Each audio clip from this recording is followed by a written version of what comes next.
అన్నీ చేసి తర్వాత అందులో లోపాలు దొరికినాక మళ్ళీ ఆమె మీద బండలేసి ఆమె బతుకు ఆగం చేసి చిల్లం కల్లం చేసిరు. ఇప్పుడు మత పెద్దలే ఇది తప్పు, ఆమె ఫేకు, అలా తప్పు అని చెప్పేసి చాలా విషయాలు చెప్పారు. ఇదే విషయాన్ని ఇప్పుడు మీరు మత పెద్దలు అంటున్నారు కదా, మరి అలా చూసుకుంటే క్రిస్టియన్స్ని ముస్లిమ్స్ని ఖండాలుగా నరుకుతాను, అన్ని పాటలు నరికి రోడ్ల మీద వేస్తానేసి మాట్లాడుతున్నారు ఆవిడ.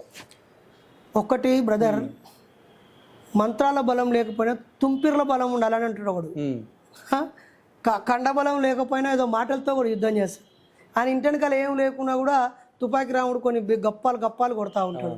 అట్లనే ప్రజల్లో ఉద్రేకాన్ని రేపడానికి, మెజారిటీ ప్రజల మద్దతును పొందడానికి, లేదా ఒక వర్గానికి నేను ప్రతినిధిని అని ఈ ఈ చంచల స్వభావము, అల్ప సంతోషులు ఉంటారు కదా, వాళ్ళ సాటిస్ఫాక్షన్ కోసం వీడిని చీరుస్తా, వాడిని నరికేస్తా, వాడిని కోసేస్తా, ముక్కలు చేస్తా అని బిల్డప్ దొబ్బుతారు. వాళ్ళని అడగాలి, అరే నాయన నువ్వు ఖండాలుగా చేస్తావు కదా, నీ వ్యక్తిగత క్యారెక్టర్ ఏంటిది?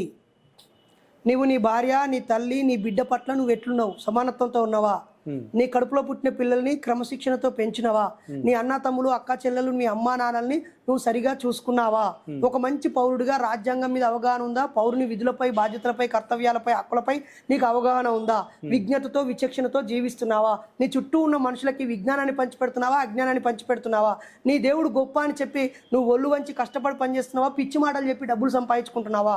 నీకు ఇన్ని ఎకరాల భూమి ఎక్కడిది? ఇన్ని లక్షలు ఎక్కడిది? బంగారు కుర్చీలు ఎక్కడివి? ఈ ఆశ్రమాలు ఎక్కడివి? కొంతమంది జీవితం అంతా దారపోసి నీకు సేవలు చేసుడు ఎక్కడిది? అసలు వాట్ ఈజ్ యూ? నీతో సమాజానికి ఏ ఉపయోగం? సమాజంలో ఉన్న భక్తిని ఉపయోగించుకొని నువ్వు బతికే బెగ్గరివి కదా. నువ్వు ఆ మతాన్ని ఈ మతాన్ని ముక్కలు నరుకుతాను నువ్వు అంటావు, ఆడు కూడా నిన్ను ముక్కలు నరుకుతాను వాడంటాడు. నరుక్కోవడానికా మీ మతాలు నేర్పించినవి? నరకమని నేర్పించినవి మతాలు ఎట్లయితాయి? ఎదుటివాడిని చంపుమన్నవి దేవుళ్ళు ఎట్లయితారు? నీ ఎమోషనల్ కంట్రోల్ చేసుకొని నువ్వు సాధువు, సంతాషం ఎట్లయితావు? నువ్వు పాస్టరు, మోల్సావు ఎట్లయితావు? కాబట్టి నిన్ను నువ్వు జయించు, నిన్ను నువ్వు సరిదిద్దుకో, నీ వల్ల సమాజానికి ఉపయోగపడేలాగా ఉండు. మమ్మల్ని అంటారు మీ నాస్తికుల వల్ల ఏం ఉపయోగం, మీరు ఏం చేసిరో చెప్పు. ఒరే, నాస్తికత్వం అనేది ఒక ఐడియాలజికల్ మెచ్యూరిటీ రా బాబు. మరి బల్బు కనిపెట్టినోడు నాస్తికుడు కాదా? ఇంజన్ కనిపెట్టినోడు నాస్తికుడు కాదా? కరెంటు కనిపెట్టినోడు నాస్తికుడు కదా? భూమికి ఆకర్షణ శక్తి ఉందని చెప్పిన న్యూటన్ సైంటిస్ట్ కదా ఆ నాస్తికుడు కదా? భూమి గుండ్రంగా ఉంది అని చెప్పిన బ్రూనో నాస్తికుడు కాదా? చక్రాన్ని కనిపెట్టినోడు నాస్తికుడు కదా? దేవునికి దండం పెట్టకుండా, దండం పెడితే కాదురా బాబు అని చక్రం కనిపెట్టిండు కదా. నాగరికతకు మూలం అదే కదా. ఈ బల్బు చూస్తున్నాం కదా, థామస్ ఆల్వా ఎడిసన్ కనిపెట్టిండు కదా. మరి ఇది దేవునికి విరుద్ధమే కదా. బండి నడుపుకుంటూ పోతున్నావు కదా. చెప్పులు ఇప్పుడు దేవుళ్ళని మొక్కేటోళ్ళు, మాలలు వేసుకుంటే వాళ్ళు చెప్పులు లేకుండా నడుతున్నారు కదా. ఈ కాలకు ముళ్ళు గుచ్చుకపోతున్నాయని చెప్పులు కనిపెట్టిన మాదగైన సైంటిస్టే కదా.